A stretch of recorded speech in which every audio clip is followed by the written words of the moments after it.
I, Chandrasekhar Vittal, welcome on the behalf of the AURO University to all to this interesting webinar on the unlocking libraries and museums in post-pandemic times. As we all know, many of countries have begun the gradual reopening of the libraries, public life in attempt to return the sense of normality to the residents' life.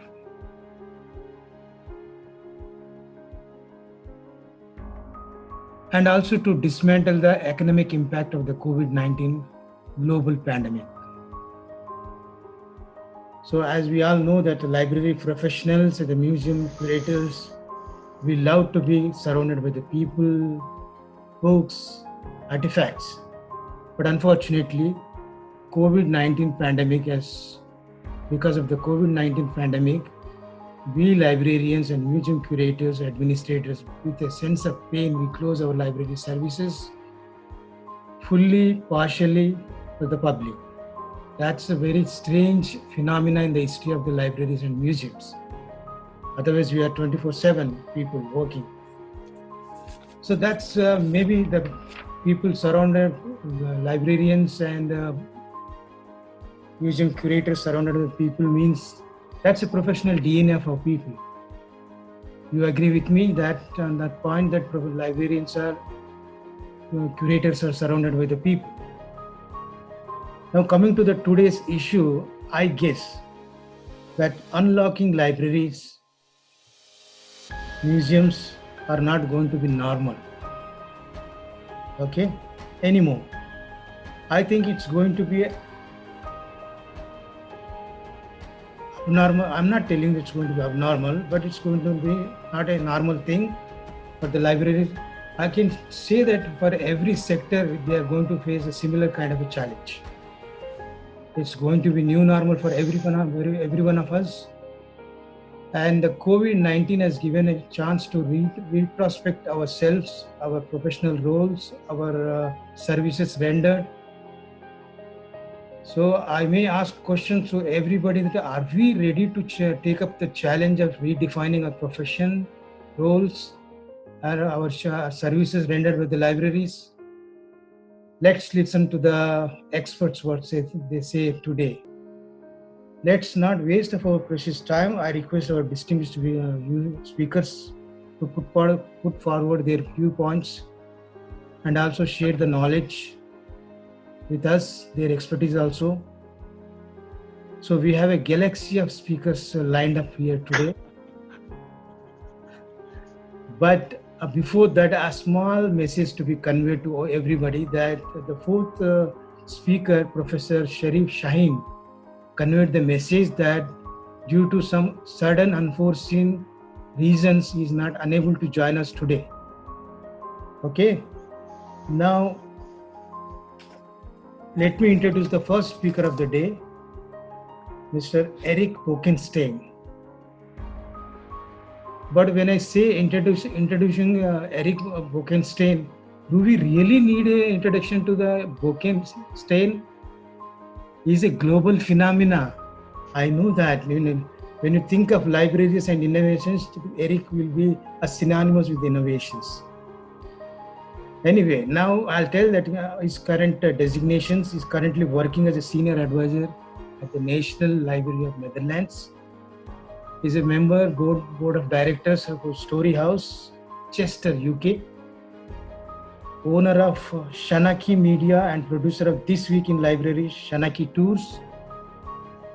And he's a recipient of several awards, which includes LJ's Movers and Shakers of the Library World, 2009, and also Best Librarian Award in Netherlands in 2015. He has been consultant for the various library bodies like IFLA and also Doc Center Delft. He is a global motivator. I'm one of the person motivated by him personally. He's a global library motivator, author, and interestingly, he's a musician. Very rare combination, librarian and musician. Now it's Erik's Mr. Erik, now it's your turn to take over from me. Okay, Chandra. Thank you so much. It sounds like way too much. I'm most of all just Erik, with a big heart for libraries and trying to connect them as well as possible to the library users, being at university libraries, public libraries. Thank you so much for inviting me, for having me here. I'm among a great group. We have Mr. Greg, we have Spaska from Bulgaria. It's an honor to be here, and I hope with my presentation to shed some light on how we are dealing with the COVID-19 crisis, and also more. I want to sort of have your thoughts also on how we are going to come out of this. As Chandra says, back to normal, we don't know. Probably not. Probably there will be changes, and probably libraries will evolve faster than we would have expected without the virus coming on the platform. So I'll share some thoughts that I personally have and that I took from conversations that I had earlier with different people around the world, and present them to you, and hope for your input as well. Let's see if we can do the technology and share my screen and have the presentation out there.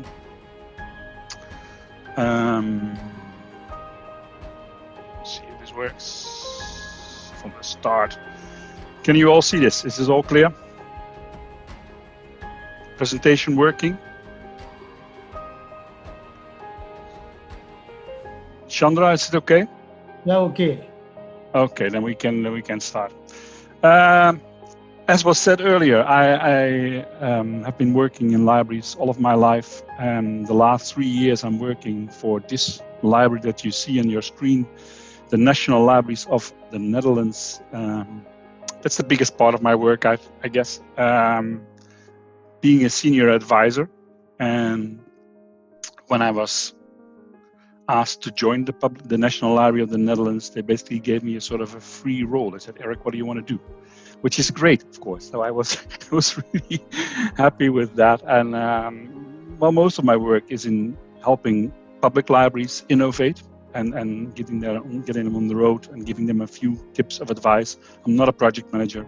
Connect them as a sort of a broker to people who have had experience with this sort of innovation before.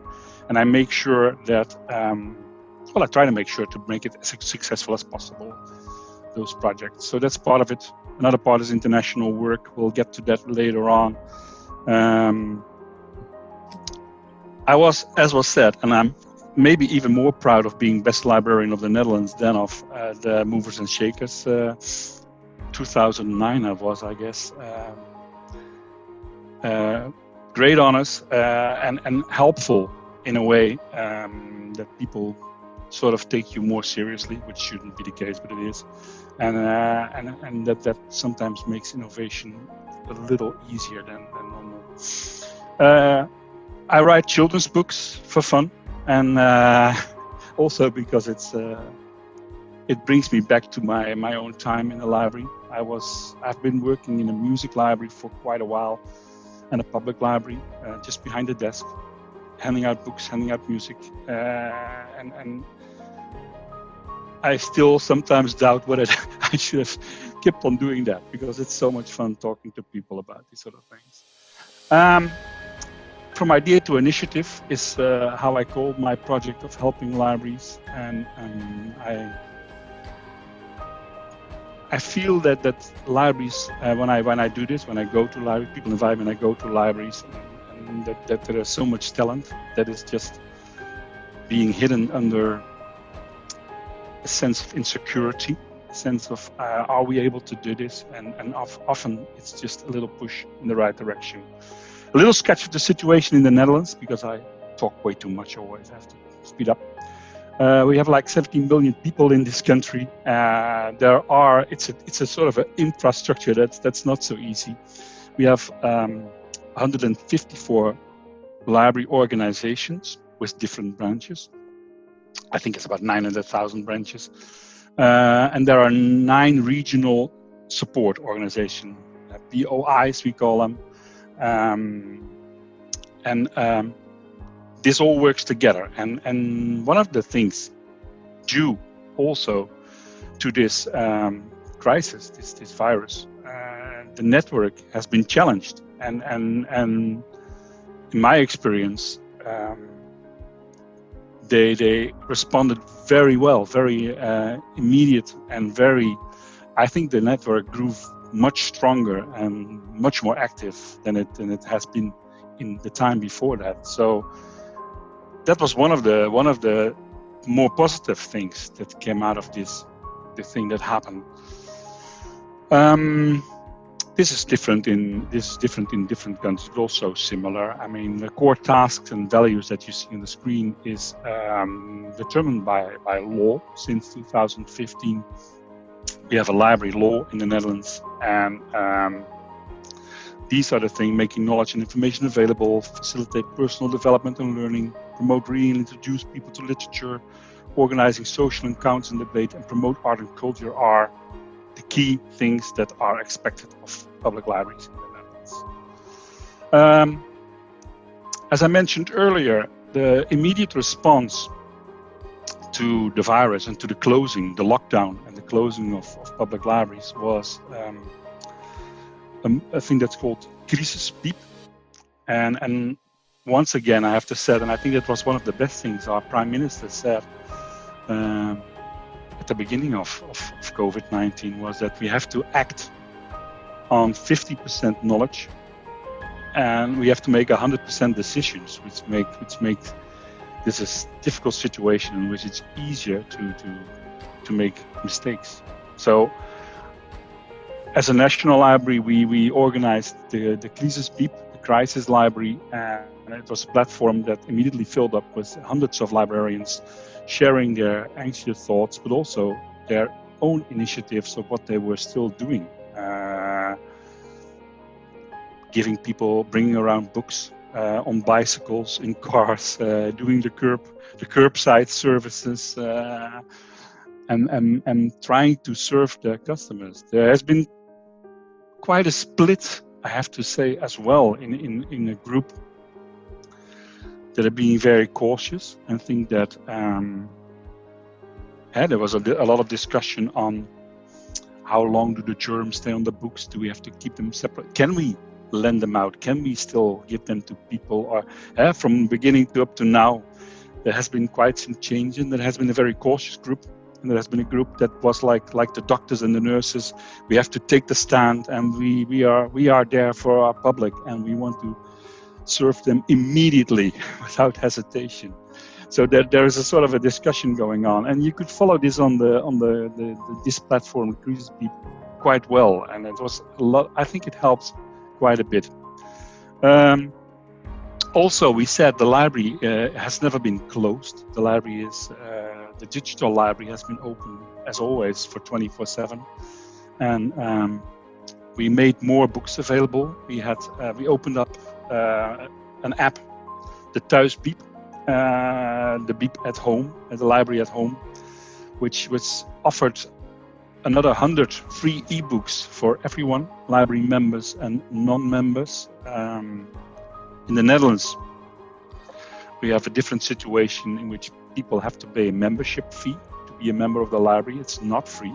It's free for children, but it's not free for adults. So normally, if you want to have an ebook, you want to have a digital version of the book, you have to type in your library card number and you get access. And this was offered in this sort of crisis for free, with a huge response. I think the online library grew very quickly in demand, and I think we were the number one app selling, it was free, but being not downloaded from the internet.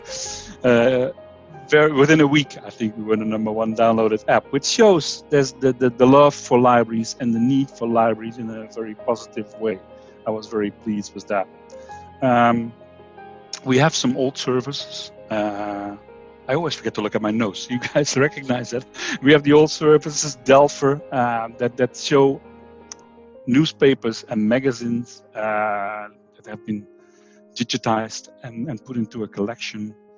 And as well as this, we had of course the Mexican flu, the Spanish flu, and there was quite a bit of demand for checking out the old newspaper articles on what were these flus all about, how many people died, how did we respond in those days.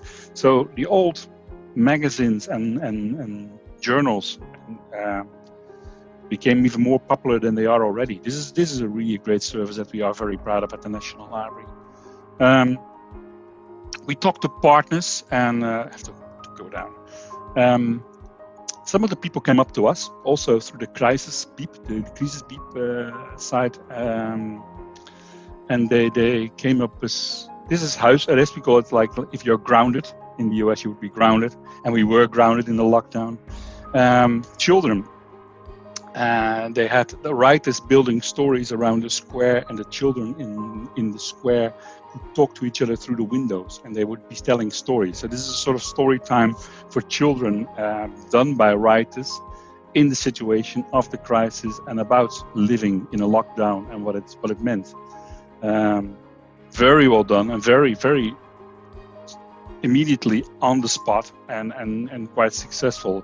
And we're looking at a next chapter to this as well. Of course, there is. It's great to see to realize that this online library is working for quite a few people, and it's doing a certain job for a number of people, and that also starts a discussion on the post-COVID-19 library, and in what way can we be more an online service than the service in the physical building. But I still want to look at that again. I did, as was mentioned earlier, quite a bit of traveling. I traveled around the world, visiting libraries in 2007, when I realized that, I think it was in Australia, correct, that someone wrote a report that says the end of the book will be 2018, and that will also mean the death of libraries. And I was, no, this is not going to happen. I start my investigation, and we have to find ways to stop that.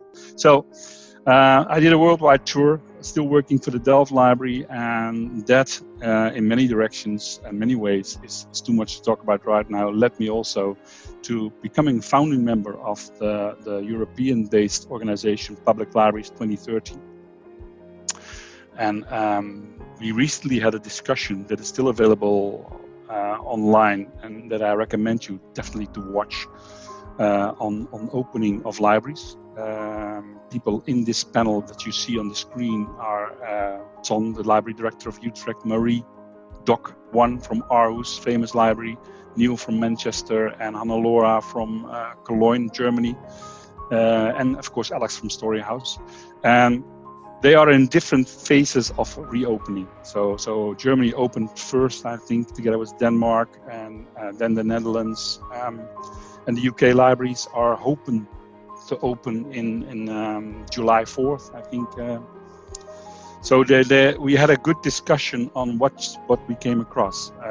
In the Netherlands, we had different protocols and on opening, and they changed over time. Similarities, of course, we find in for instance, practical things. There's no fines for people who keep their book longer at home. Wearing masks is different. In Denmark, there's no masks. In Germany, there is masks. We can do this in the discussion later on, more in detail probably. The number of people you allow in the building, for every 10 square meter, one person. When you do workshops, in the later stage, we started doing workshops again. We had like one person in every 5 square meters. The most important thing is, as a library leader, is to make your staff and the people visiting your libraries some sort of feeling of being safe in the space, and that's not always easy.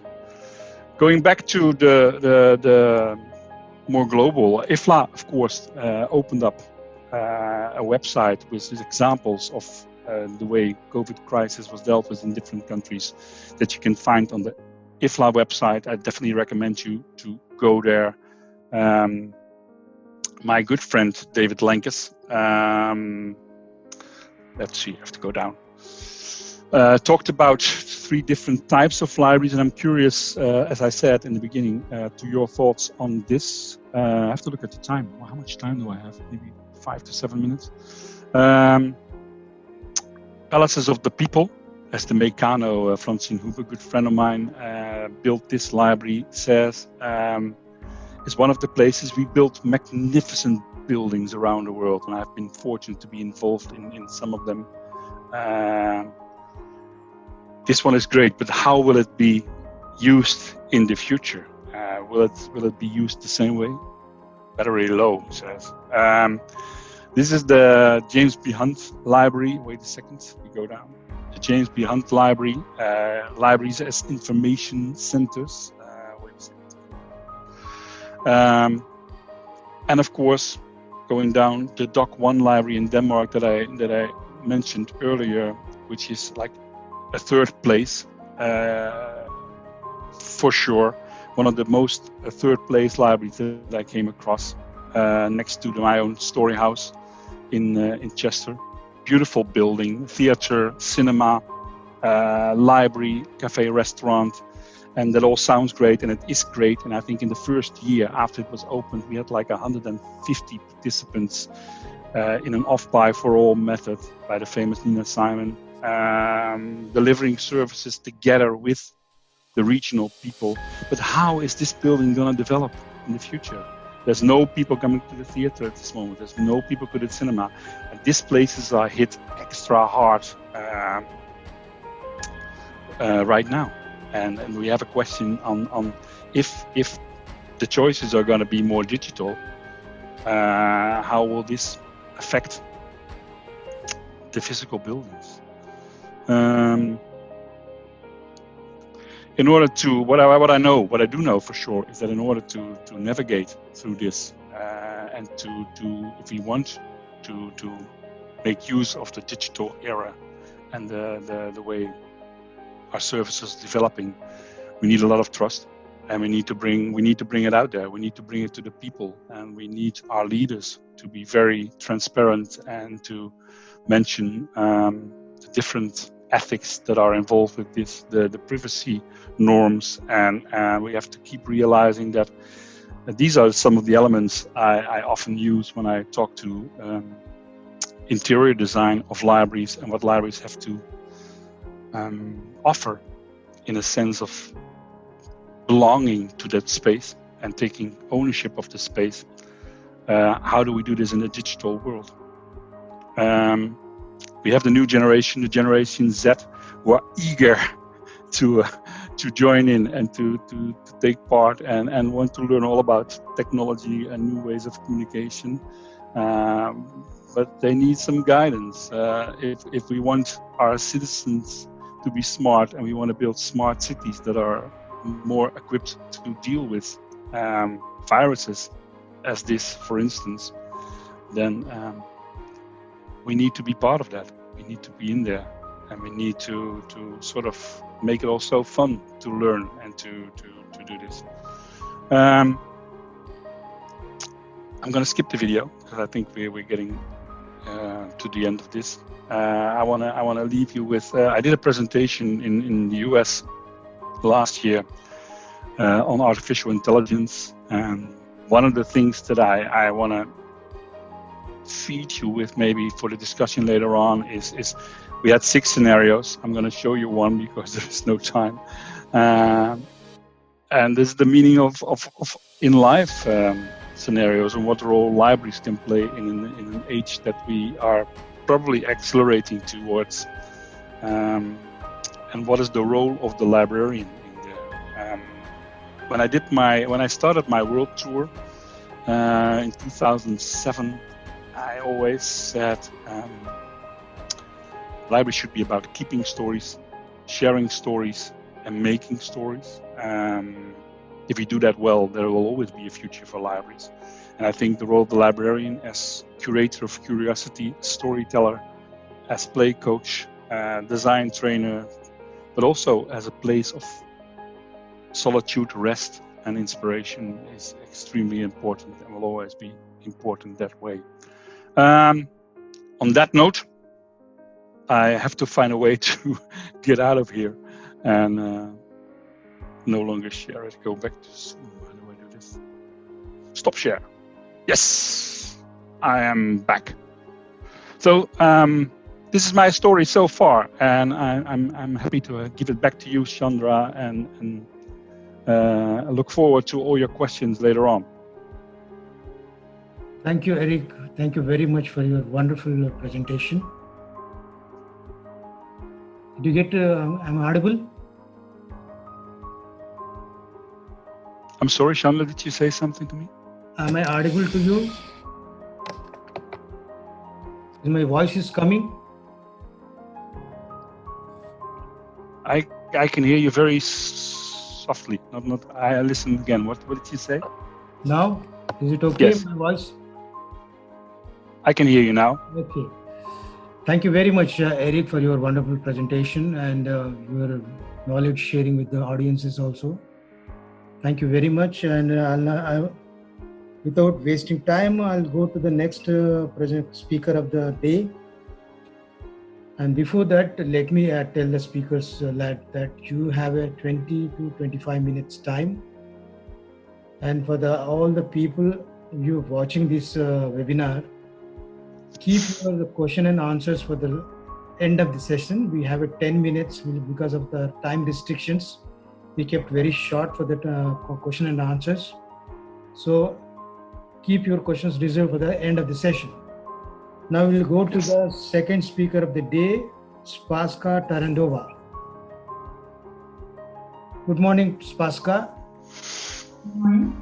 Spaska is a library professional and she is currently working as an Executive Director, Global Libraries, Bulgaria. This foundation is a network of 960 public libraries in Bulgaria to provide free access to the computers, internet, and information for all. She has been working in the library science field for over 28 years. Most of them Sofia City Council Library, including her tenure as a Deputy Director for 5 years in the same library. And in 2011, she joined the Librarians of Tomorrow, Communication and Leadership, the program at the Mortensen Center for International Library Programs at the University of Illinois at Urbana-Champaign. She has experience as a trainer in the library management, advocacy, fundraising, and project management.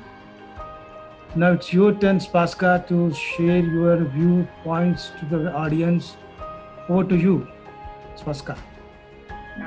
Thank you, Sandra. Let's see about the presentation. It's going or not going? Yes. Yeah? Go ahead. Yeah. Okay.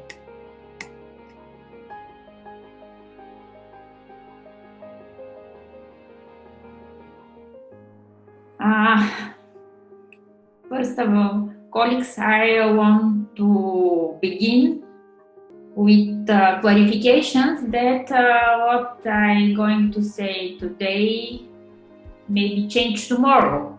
But maybe it's not be relevant to the situations. But at the moment and after the speaking of Erik, I start to think about the main function of the libraries. During last 10 years, we put the point and stress about the physical libraries. How important for community to visit libraries, to communicate with each other, to study, to discover, to dreams. And in one moment, on 13th of March this year, we closed the libraries with one order or the government. And everything is changed about the staff, about the users of libraries. And for librarians in Bulgaria, you see, Bulgaria is a small country. It's quite important when we talk about the infections and the COVID-19. We have almost 7 million people and large territory, and the system of public libraries is well developed. We have the national, regional libraries, municipality libraries, and the main part of the public libraries close to the communities, the small villages and settlements. In this 2,800 public libraries, it's a typical community libraries with 1 or 2 librarians, but close to the people. And the main challenge for librarians at that moment, when we closed libraries to protect the safety of patrons and staff, was how to transform our works to the new reality, to these isolations, and all start to talk for online communications and online services and so on. But the level of automatizations and e-services in Bulgaria is not so developed. Only 70% of libraries is the biggest libraries, these 45 regional and municipality libraries who has a certain level of automatizations with e-services, well-developed web pages and social media to communicate with users. Part of the libraries is the normal libraries with the law department, children departments, and so on.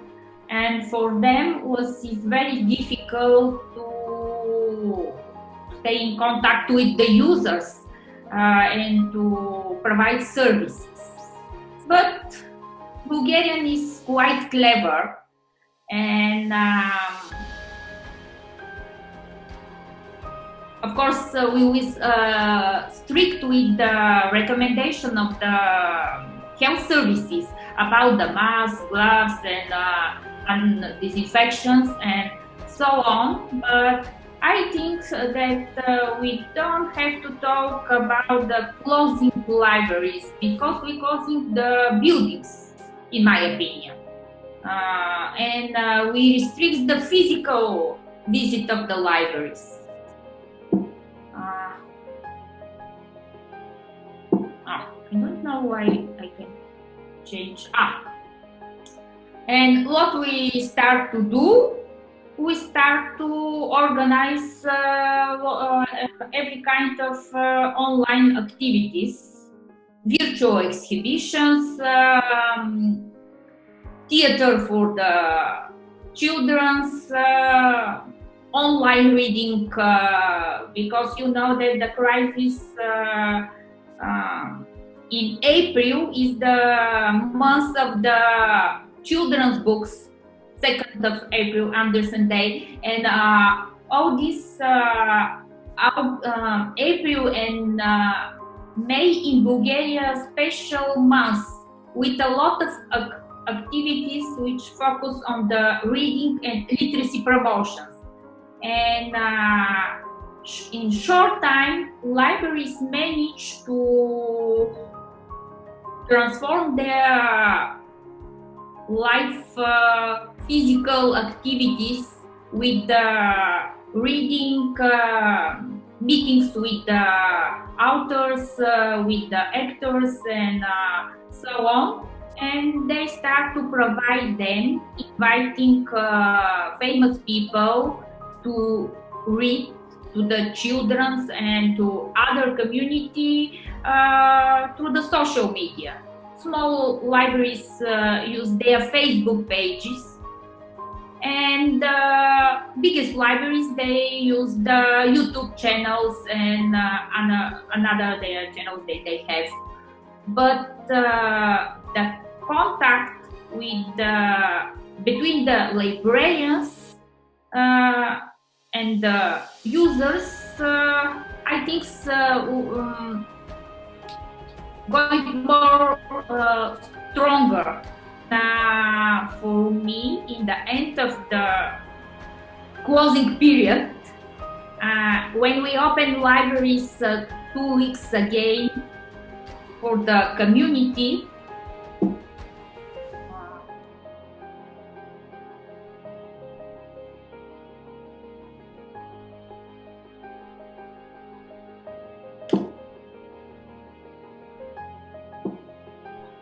I don't know why I can't change the slides,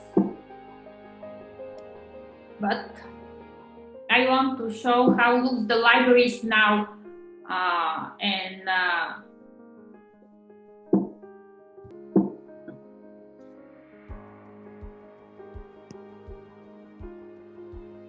sorry.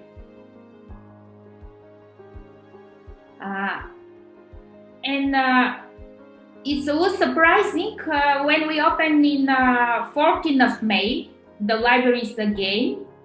In front of the libraries, there was a queue in every city, and patient patrons stayed in the front of the libraries in distance of 2 meters with masks, gloves, and waiting to visit the libraries.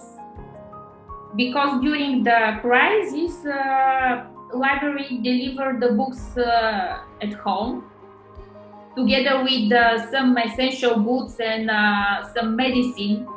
It's this important social function of the libraries.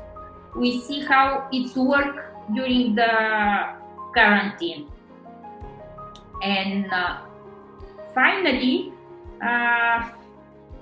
the reaction of the librarians and the users when we reopened the libraries was different. And I think that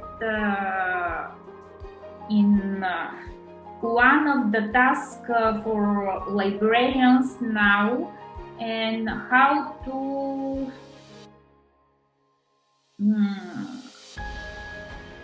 return to the normal communication between the librarians and users. You know that the reaction of the people is different. Some of them afraid a lot from the virus and start to keep distance and to avoid communications and so on. But for another people, they don't believe it's a real, very scary infection, and they complain all the time when we don't use the reading room, why we don't use computers, why we don't study. It's a normal, we stop our development and so on. And somehow for the librarians, it's very difficult to be mediator between these people who insist to open all the facilities in the libraries and others who are afraid from the situation, and they want to have all these restrictions. Stay only 20 minutes in law department, choose the books, or librarians usually ask patrons to order online books and only to pick them from the front desk of the libraries. But another users, they want to stay in the libraries. They like they like the smell of books, the smell of paper, and this communication function of the libraries is very important for the people who live alone. I don't know how the situation is in other countries, but in Bulgaria, one of the users of the libraries is older people, which usually live alone, and for them is very important this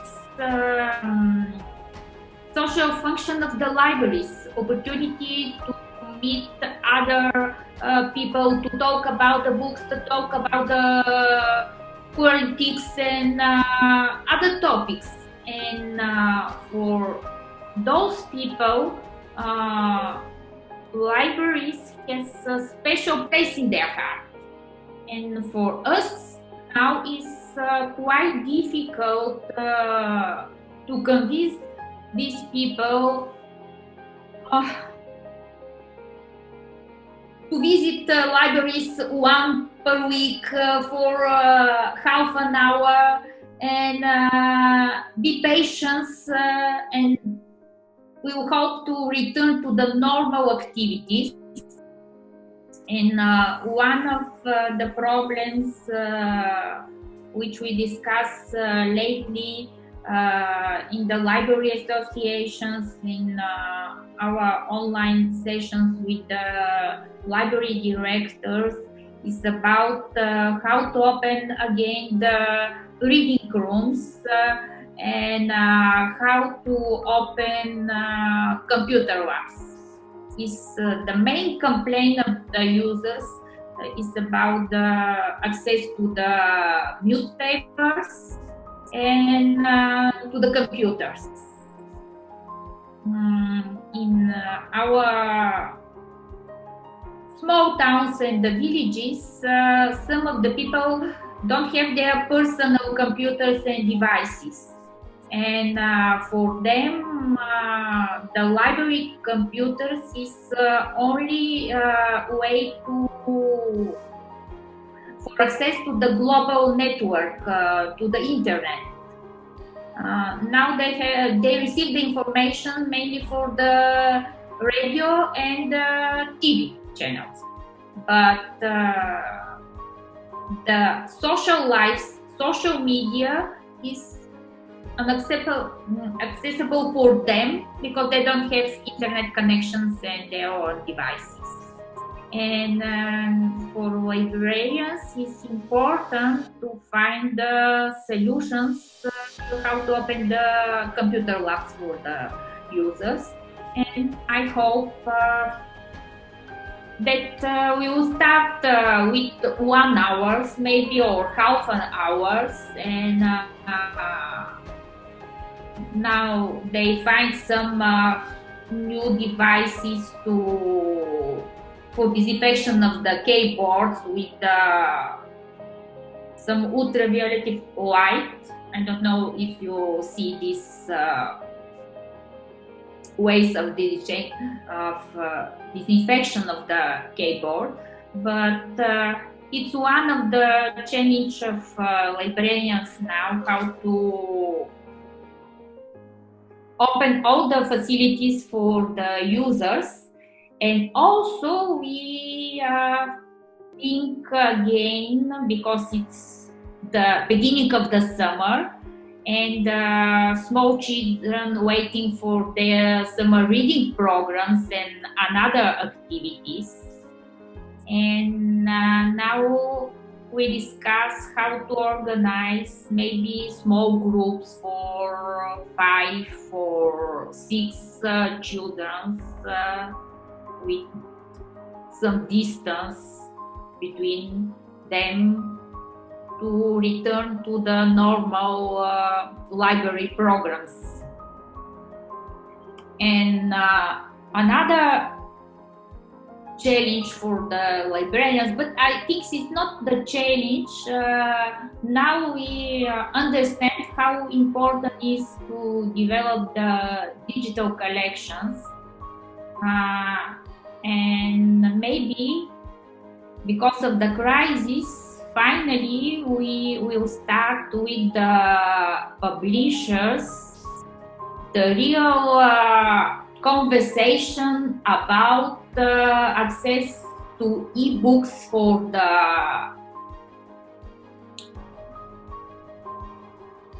present authors and bestsellers and so on through the public libraries.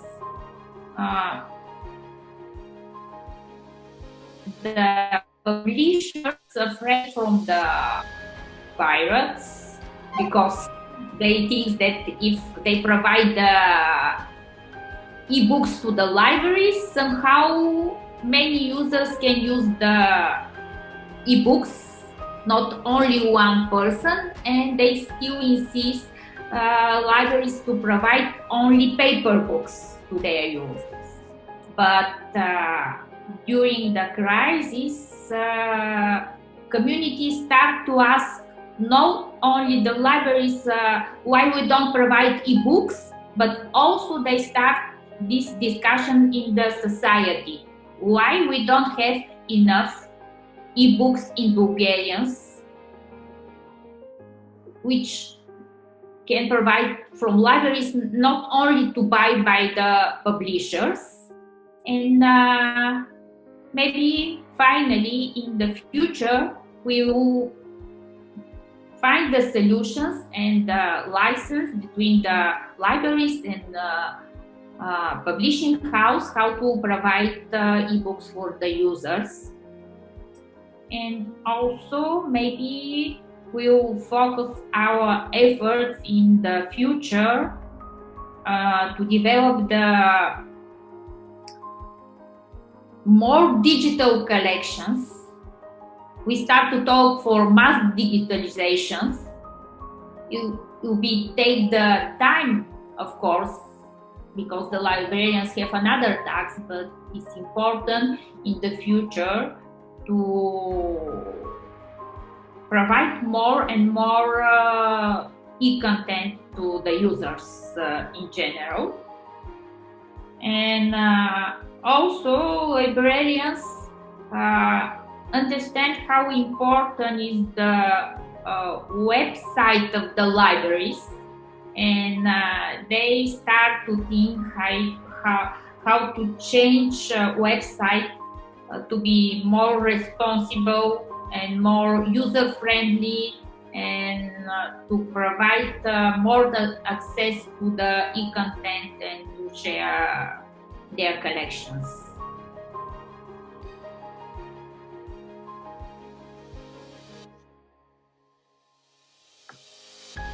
I don't know if my time finished or I have more, but in general it was the main thought that I want to share with you, and to ask your opinion about the physical libraries in the future. What's going to happen with these nice places which we built for the community? It's I still think that the main function is of the public libraries is communication between the people. Libraries is place which bring people together for discussion, for co-working, for development. And I can't imagine only the virtual libraries. It's not my libraries. And I think it's not the community libraries. Especially in the places where people know each other.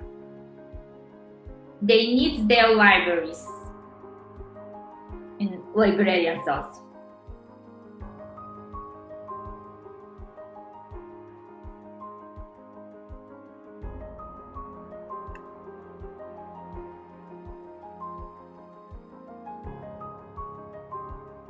Okay, thank you.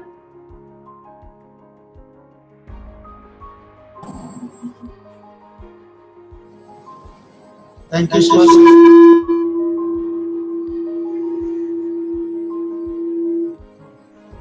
Thank you, Spaska, for the wonderful presentation. Spaska, do you hear me? Yes. Okay, thank you very much for your presentation. Now we'll request to all the participants, please use your question answer space down below and send us.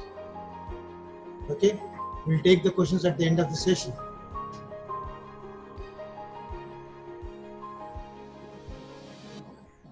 Now we are coming to the third speaker of the day,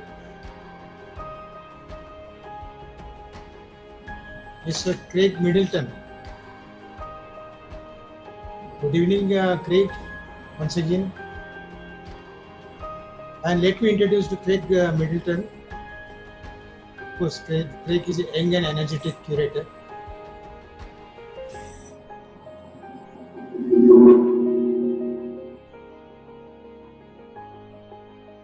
Craig is who is coming? 1 second. Krigo, hello. Am I audible? Okay. Craig is the curator at the National Museum of Australia and also visiting fellow at the Australian National University.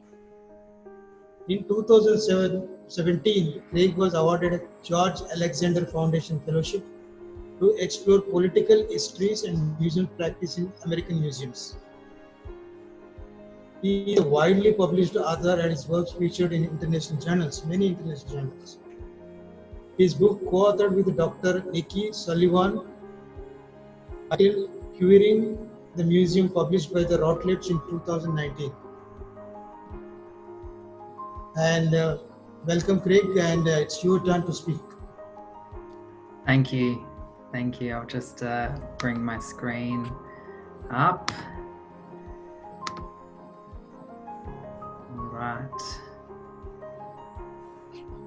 Okay, so thank you so much, Chandra, for inviting me to speak today. It's and thank you, Erik and Spaska. It's been really interesting getting your perspectives from your particular countries and from libraries. So I'm very happy to be included in this conversation because I am from the museum world, and while there are seemingly great differences between museums and libraries in terms of service delivery, there's so much that we can learn from each other. There's so many similarities, and the big picture objectives that we have about servicing, you know, our communities and our publics and our countries, you know, are really really significant in bringing us together. First, I would like to acknowledge that I'm speaking to you from the city of Canberra. Canberra is the capital city of Australia and also the traditional lands of the Ngunnawal, Ngunnawal and Ngambri peoples. And I'd like to pay my respects to those people, their elders past, present and emerging, and acknowledge all First Nations people who may be listening today to this webinar. So I'm from the National Museum of Australia. This is a photograph of the museum, and we're a social history museum. We explore histories relating to the Australian continent, the human interaction with the environment. We are responsible for sharing stories of Australia's First Nations, Aboriginal and Torres Strait Islander communities, and also Australian history from 1788 that encompasses the colonial period of our history.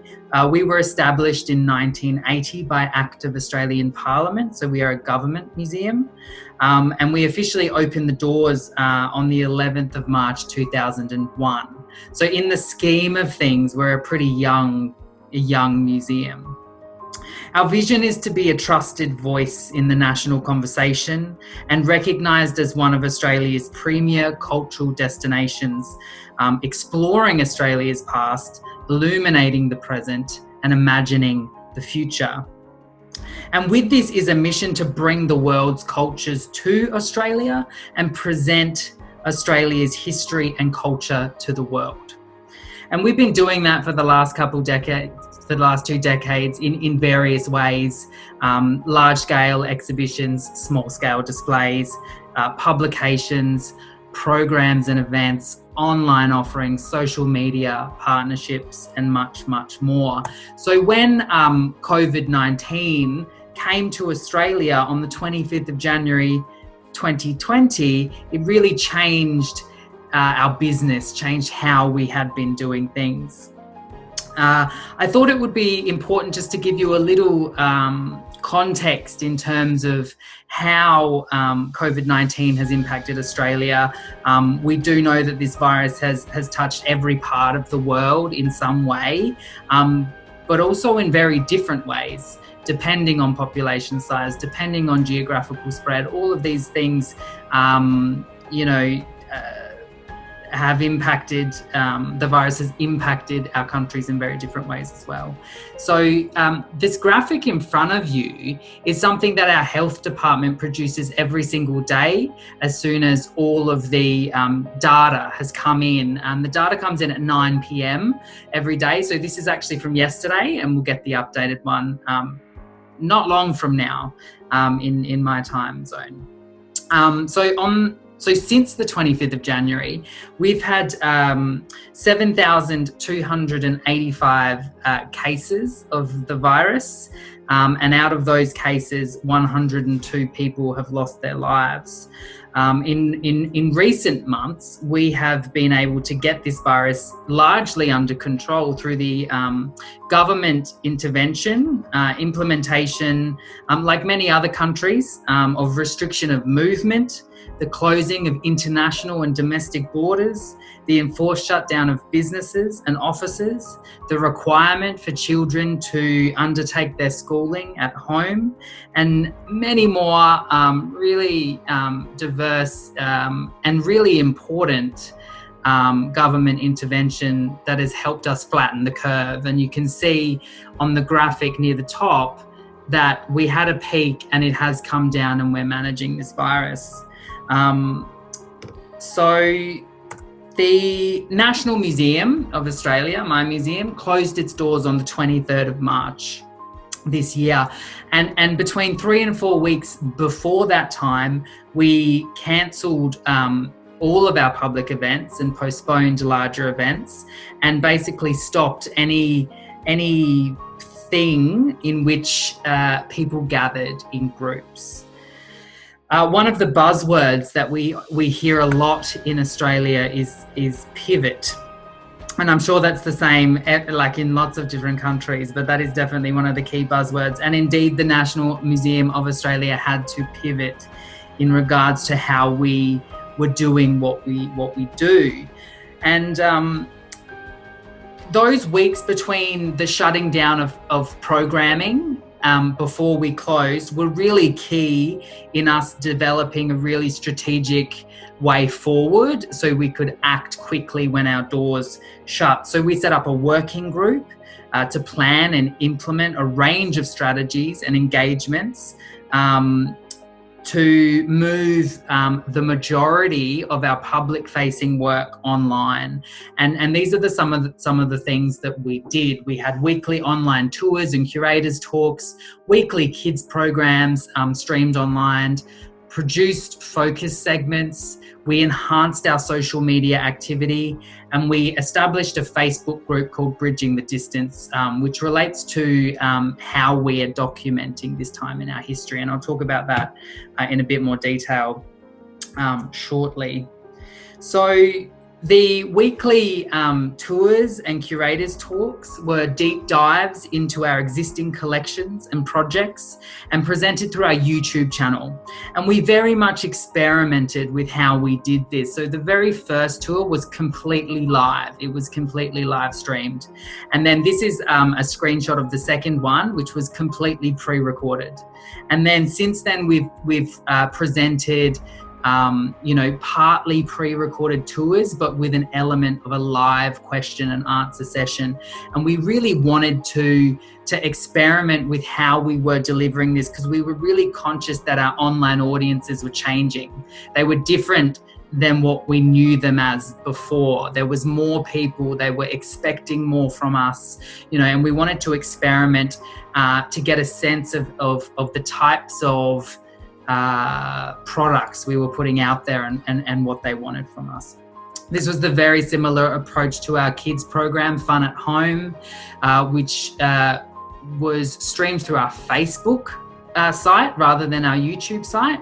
They were really short, 5 to 10 minute segments. They involved craft activities that kids and families could do at home, and we encouraged those participants to send us photos and videos of them participating. So we were also trying to keep communication alive with our audiences as well, and we wanted them to talk back to us. We didn't just want to talk to them.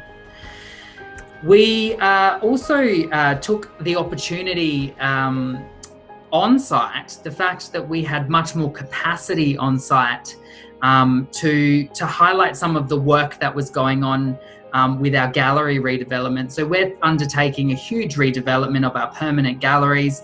And so this screenshot is a segment we produced with my colleague Kat, who was interviewing contractors, who was taking us into the building sites and looking at the galleries and really discussing what was happening. And it was an opportunity for us to share with our visitors what we were doing on the ground to bring them new experiences later down the track, and to show them that we were still here, we were still on site, and we were waiting for them to come. So when they can come back, we were waiting for them and getting ready. Now, we also took an opportunity to re-look at our social media. We have existing social media channels. We use them well, but we thought we'd try some new things out that maybe we talked about but never had the time to do. Maybe they were just in our back pockets and we wanted to just have a go. And one of those things was a Twitter takeover. This is just a screenshot of some of the conversations from the takeover. Basically, every Friday, we have about 4 curators or other professional museum staff online for 2 hours at a time. It's themed. There was actually one today and the theme was fashion. So curators would share content they were really interested in, share their own knowledge, use language on social media that was a bit more personal, and it was really their voices coming out. They would answer questions, they would talk to other institutions online, really trying to engage our audiences in new ways. And again, it's that focus on trying to have a conversation when we can't be in the same room as one another. Now, this Bridging the Distance is our Facebook group that we launched on the 6th of April. This was an opportunity, an important project for the museum to begin documenting this moment in our history. So the context that we're all currently living in, has impacted the lives of everyone across the world, and that's no different in Australia, from changing everyday practices like work and schooling, shopping for food, going to the gym, to really traumatic experiences like unemployment, illness, and for many people, death. And these are all really, some really sad but really important things we need to be capturing in our history, so that down the track, people can understand what this moment in our history was like. And I think one of the panelists mentioned that people were returning to the information that we have about the Spanish flu. And so this is going to be the same, in 100 years' time. So we want to capture as much as we possibly can before we do lose it. So, but as professionals wanting to document this history, we have to be mindful that while there is immense power in telling traumatic stories, that by doing so unethically and irresponsibly, we can actually re-harm or re-traumatize people. And so and also be seen to be capitalizing on the disadvantage of individuals and communities. And we don't want to do that. We want to do this ethically. We want to look after our communities and build relationships with them. So to avoid jumping in on the really tough subjects right away, we launched this Facebook group with a call to the Australian public to share their own stories, if they are Facebook users, to share their own stories on this page if they were comfortable doing so. Now, with the call out, we also put an email address and a mail address so people could get in contact with us in other ways, because as we know, not everybody has an internet connection. Not everybody uses social media, and some people don't feel comfortable using social media for lots of reasons, including privacy. We were really conscious of that. But the Facebook group for us was a community engagement first model, and it's 100% opt-in. So people can choose to participate, and they have. We've got about 2,600 members of that group sharing content every day, and content from the early part of the pandemic, where in Australia there was a fear that we were going to run out of supplies. So there was empty supermarket shelves. People were taking photos of and uploading. People were sharing with us what it was like setting up their home offices, what it was like when their kids came home and had to learn while they were also working. And we've had some really generous and really brave people sharing their experiences of having the virus, which is really amazing. But it's important to know that this group is one of what will be many engagements around COVID-19 because of that accessibility issue. But it was the first, and it was important for us to make a very public commitment to documenting this pandemic. And we were able to do that by launching this Facebook group. And we will talk to frontline medical staff. We will talk to people who have had the virus, who have lost their jobs, who have lost loved ones, but we're not going to do it right now when they're at their most vulnerable. We're going to take time. This is, a marathon for us. It's not a sprint. So the work that we've done to date has been challenging, but ultimately a huge opportunity to rethink some of the usual ways we do things. So I alluded to earlier that Australia has managed to largely get this virus under control, at least for now. And because of that, over the last month, we've seen restrictions ease. So retail shops have reopened, cafes and restaurants are reopening with restrictions, and museums, galleries, libraries and archives and other cultural institutions are beginning to reopen over June, July and August. And so the National Museum, my museum, opened on the 2nd of June. So we've been now reopened for about a week and a half. But we look a little different. We don't look the same. We don't feel the same. We've only opened our temporary exhibition gallery, our shop, our cafe, and our main entrance hall. So we have 3 very large public permanent exhibitions, and we're not going to open them just yet. We have timed ticketing. So we have ticketing on the hour for a defined period of time. And we're restricting the amount of people coming into spaces, and we're taking an approach of 1 person every 8 square metres. And now the government advice is 1 person per every 4 square metres, but we're taking a cautious approach so we can make sure our visitors feel safe and comfortable when they visit us. The timed ticketing is not just about controlling the numbers of people. It's actually also about allowing as many people as possible to move through that exhibition, because we know that one of our key responsibilities to the Australian public is to share our culture and history and these opportunities that people haven't had for at least 70 days. So we want to be as open as possible for those people. We've enhanced visible cleaning. So we have our cleaners walking around during opening hours, with masks, cleaning regularly. And we also have the provision of hand sanitizer, very common among all public spaces now.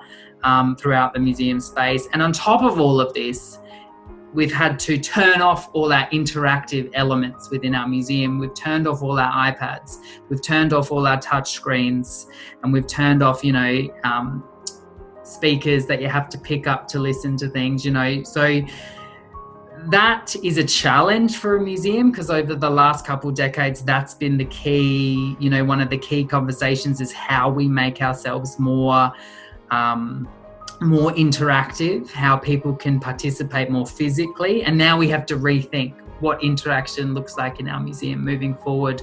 And we're thinking about how we can replace those types of opportunities with others. Now, so moving forward, ongoing monitoring of what we're doing is going to be our best friend.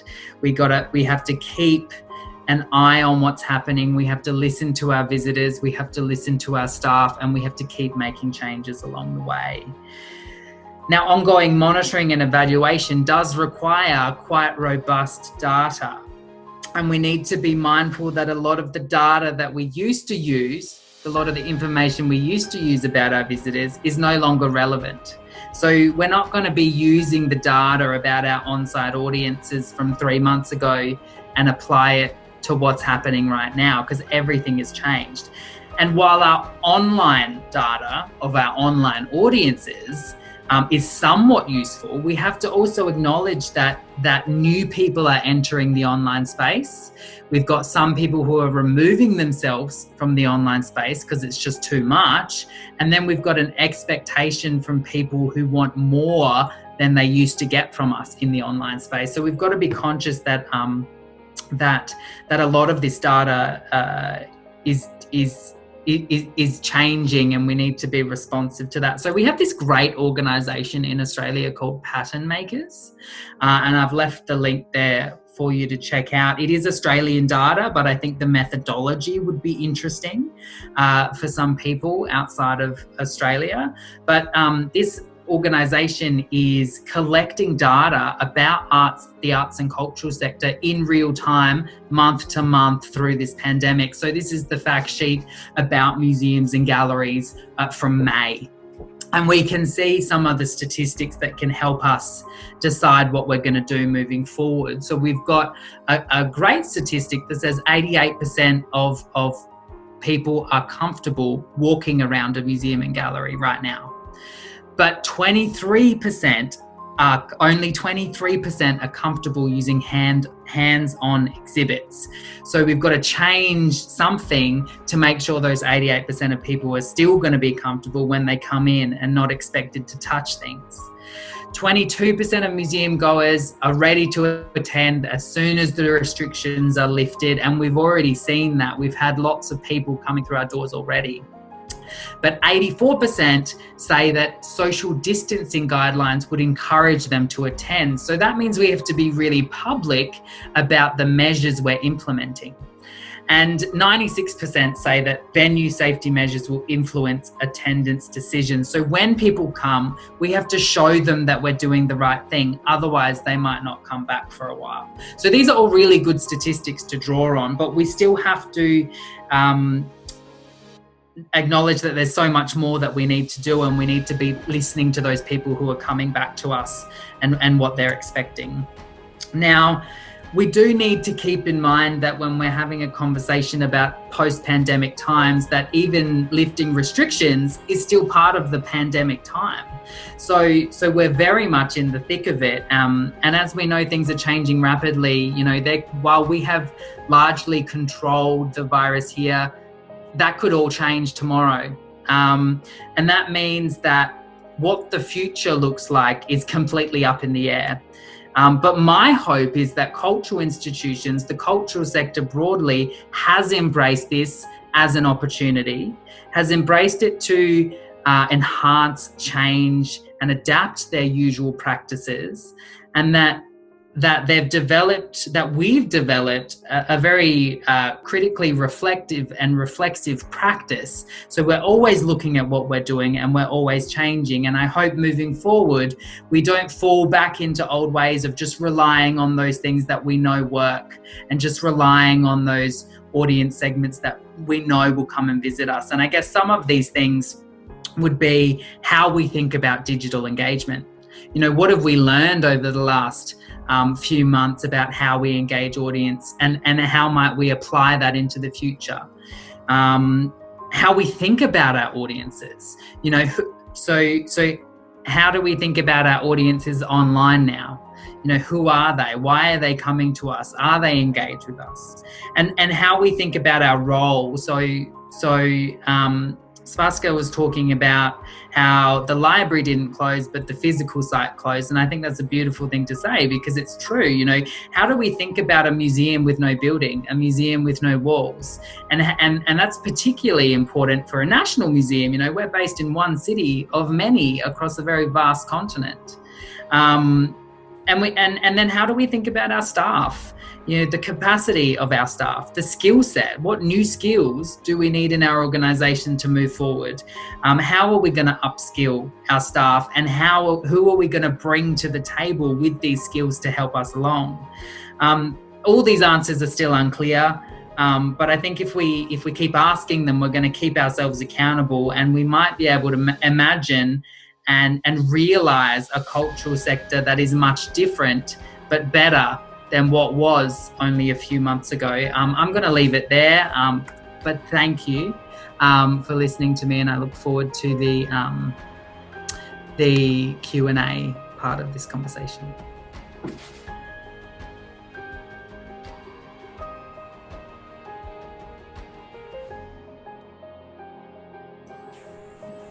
Thank you very much.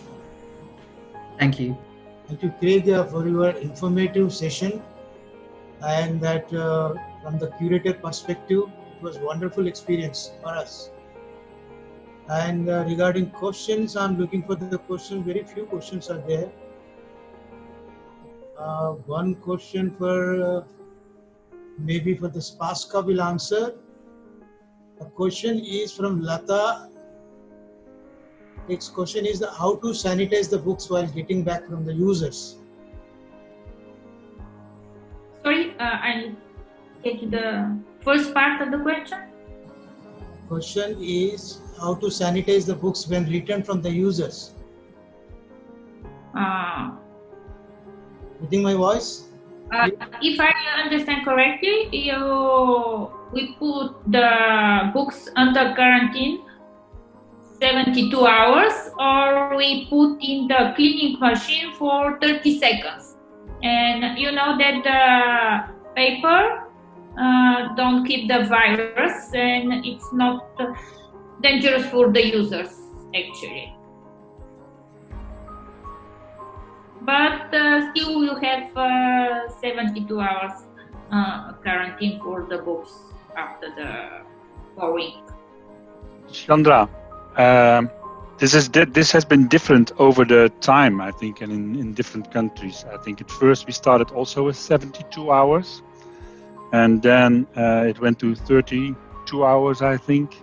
Now people are in the library and they browse between the books. I think it's hardly doable. So basically, while the virus is less and less present, and fewer people are infected, I think libraries are opening up more and more, and sanitizing is not as important as it seemed to be in the beginning. So there is a sort of a gradual change as the virus sort of decreases. The cleaning also decreases, and so it varies in different countries. But this is the way it's been done. I would refer all the participants to refer one article published in New England Journal of Medicine, which says a life period of the virus on different surfaces. So on paper and cardboard, the life of the virus is not more than 24 hours. Am I correct that?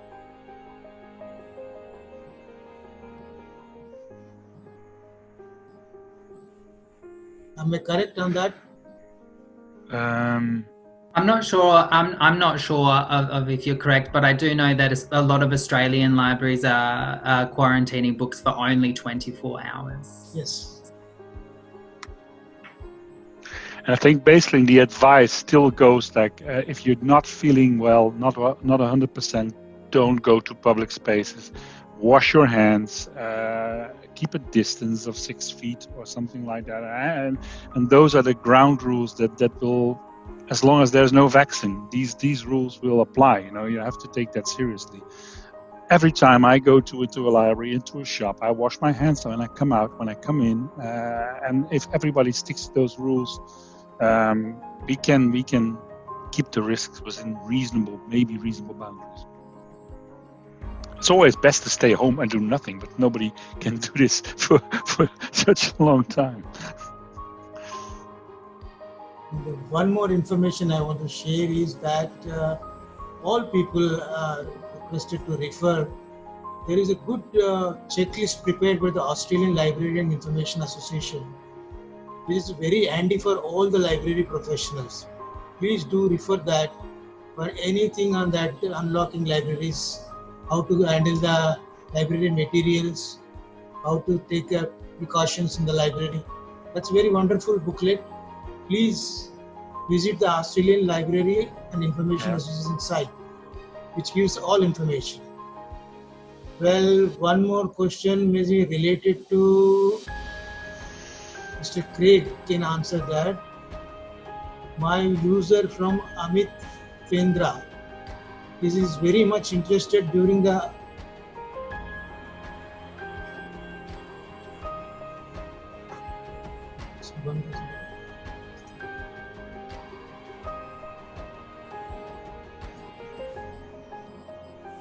He is interested in during COVID pandemic outbreak.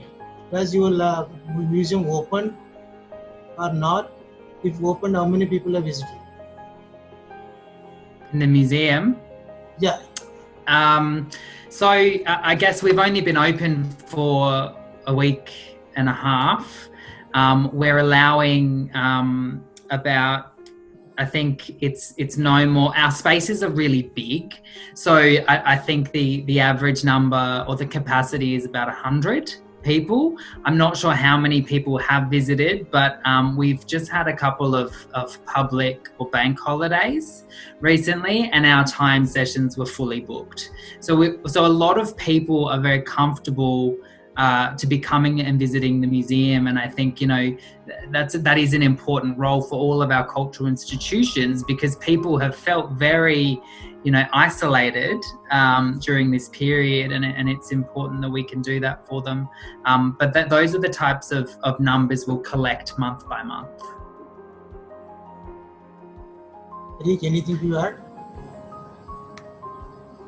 You want to add something?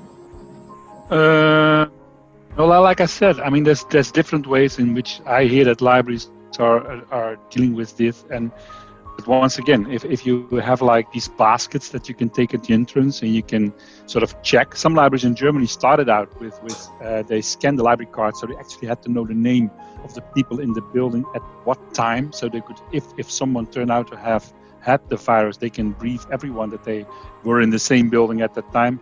This is not everywhere. This is different in different countries. So when you work with baskets and you control the number of people in the building, it doesn't mean that they cannot stand together in 10 square meters and be packed together. Well, you still have the risk. So you have to point people that it's their own responsibility to keep distance, wash their hands. All those things have to be a sort of that if there is something like a new normal, this for the time being will be sort of a new normal. I mean, you have to take your own responsibility, be safe, and keep others safe. Final thing to add is most of the questions are the concern about the library material safety and library staff safety precautions. So I would once again stress the people to refer the Australian Library and Information Association site, which enumerates everything of the library precautions during the COVID pandemic outbreak. So that is the best source to answer all the questions raised by the participants here. And final say from the Spaska, you want to say anything? Yeah, thank you for the invitations. And in my opinion, everything depends on us, like librarians, also like users. If we take care of each other, we will cross the crisis, and we will continue to use the libraries in the same way, waiting for the vaccine, and keep the distance, wash the hands, and if you don't feel well, stay at home. And everything about the responsible of every person. But the libraries is still important and to be part of the life of a community, because the information which we provide is important, useful, and users have trust in libraries and information that we provide. And if there are any questions that remain, please don't hesitate, send them later and we will look into that, I'm sure. Craig, any final word to the participants before departure? I wish you all the best. Thanks. Sorry, Craig. No, that's all right. I was just going to say thank you again. It's really great to learn from everybody today, and I look forward to learning more. Thank you very much. Thank you all. Thank you for the participants also. Thank you. Thank you for the patiently listening. Thank you very much. Take care and stay safe. Bye-bye. Bye. See you later.